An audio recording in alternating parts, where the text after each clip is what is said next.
Welcome back into the final play. Jimmy Smith is here from the Times-Picayune and NOLA.com. And Jimmy, let's now talk about the entertainment value of All-Star Saturday in the slam dunk contest.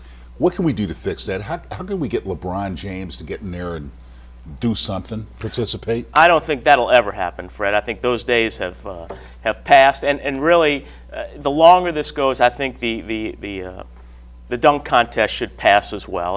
Put it on hiatus for a couple of years, see what they can do about it. But it's really become more of a gimmick show than anything else. I remember in 2008 here when Dwight Howard donned the Superman cape, and really it wasn't even a dunk. He was shooting really a 5-foot shot that won the dunk contest. I think it's time perhaps for a hiatus there. I don't see any Julius Ervings on the horizon. And I did get a chuckle out of J.R. Smith's tweet after the dunk contest. J.R. Smith, who I believe when the game was in Denver, did not even score a good dunk when he and Chris Anderson were members of the Hornets and participated in the dunk contest in Denver. And he said he wished he would have been able to participate last night, which was saying a lot from a guy who in his first effort, I don't think made a dunk. Well, I go back to, Dominique and Michael Jordan in Chicago back in the day. Yeah. I think Cedric Ceballos ruined the whole thing with the blindfold. But anyway, that's my opinion. Moving on to the Hornets in the second half of the season. They've won 4 or 5 coming in. They'll take on Chicago coming up Tuesday. What do you see from this ball club going forward in the second half of the season? Second half of the season sets up really well for them. 19 games at home, 17 on the road. It's an opportunity for them to really show what they can do at home. And really, depending on whether or not they stay healthy, this kind of schedule setup really works well for them in that the games are pretty well spaced and not too many road trips. The month of March, I believe only 5 games on the road, and really just one long trip there, Brooklyn and Washington, where they'll be gone for about a week or so. But the second half of the season should set up pretty well for them. And the next big red letter day, I guess, on the calendar is going to be the trade deadline coming up, which is coming up soon. Any moves that you see the Hornets making? Thursday afternoon is the trading deadline. I may be totally wrong about this because it's hard to get Dell Demps to concede that today is Sunday, but I don't think that they're going to make a move. I think they would be silly to make a move because they're building this team for the future, and there's lots of foundational building blocks already in place here. They should set up well in free agency. They're going to have money to spend over the summer. So I think it would behoove them to stand pat, continue playing with the parts they have, try to make a splash in free agency, and just let this trading deadline pass. And the parts that they have would include Eric Gordon. So you see him being a piece of the mix going forward as far as a building process. I do, Fred. I think there was some lingering resentment on his part, maybe with the front office in the offseason. I think he loves Monty Williams. I think he loves his teammates.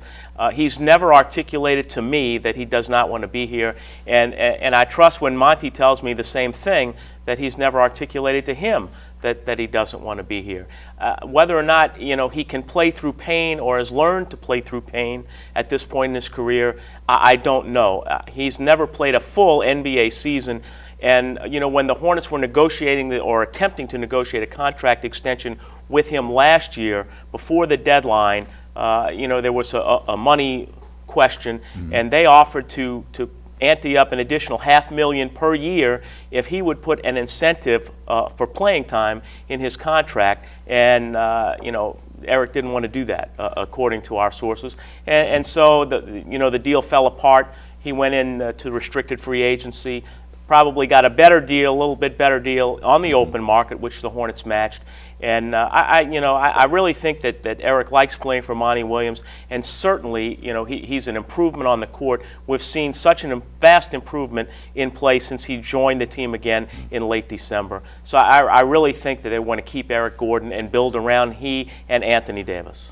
Well, 19 wins on the books right now, Jimmy. Let's look ahead to the rest of this season. Where do you see the Hornets winding up? A playoff team? Does it really matter in the bigger scheme of things because you're building for the future? What are your thoughts on that? I think coming into this season, the anticipation was not that they would make the playoffs unless everything fell into place. If they were healthy from day one, which they were not, then perhaps they could challenge for the 8th spot. I don't see that happening. I see another lottery year, which is not necessarily a good thing because at this point all the draft experts are saying it's not really a deep draft. We saw Nerlens Noel with Right. Kentucky go down last week with the torn ACL, so his draft stock will obviously drop a little bit, and he may not even come out. He may return to Kentucky. Who knows? But I see the Hornets headed again for the lottery, and you never know. Last year the lottery turned out pretty well for them, even though Monty Williams refused to cash it in and tank down the stretch in order to get a few more ping pong balls in that hopper for their lottery chances. So we'll just have to wait and see. But I don't think they're going to go to the playoffs this year. Next year could be an entirely different story. Yeah, be the Pelicans next year anyway, right? That's right. All right. Jimmy Smith, TimesPicayune, NOLA.com. Thank you so much for Thank coming you, by. Fred. We appreciate it. We'll do it again.